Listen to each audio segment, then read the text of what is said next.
Hello everyone, I'm Richard Conway from Dublin, Ireland, reporting for Room Now from ACR Convergence 2021. And I'm here to talk to you today about abstract number 1920, which was an oral presentation today on Tuesday. This was entitled Association of CRP and NSAIDS with Cardiovascular Events in Psoriatic Arthritis. It was presented by Ho Man Lam from Hong Kong.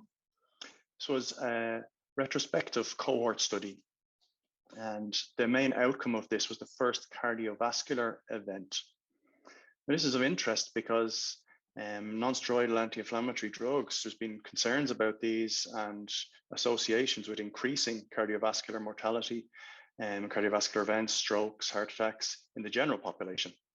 And we use these drugs a lot in our diseases, and particularly in psoriatic arthritis, ankylosing spondylitis. We might like to use NSAIDs as a long-term, everyday treatment. And we've been a little bit uncomfortable doing that because of the potential associations with these cardiovascular risks. So these authors used Cox proportional hazards, modeling with time-varying CRP and drug effects, and they adjusted for baseline Framingham risk score to take into account the underlying general cardiovascular comorbidities. They had 200 patients with psoriatic arthritis. The median age was 47 years, 60% were males, so fairly typical psoriatic arthritis population. And what they found was that increased CRP was associated with an increase in cardiovascular events with a hazard ratio of 1.02, so quite a small effect, but you are seeing that this inflammatory state appears to be associated with increased cardiovascular events.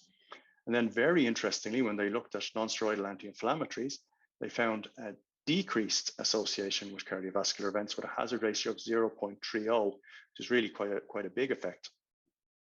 And I think the biologic explanation here, or the one that makes the most sense, is that these non-steroidal anti-inflammatory drugs are decreasing this inflammatory effect that's seen.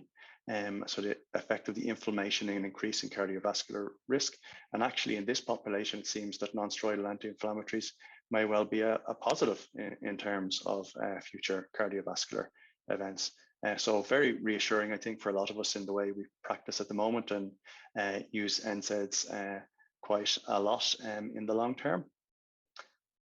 So if you want more information from ACR Convergence, please log on to Room Now and follow me at Richard P.A. Conway on Twitter.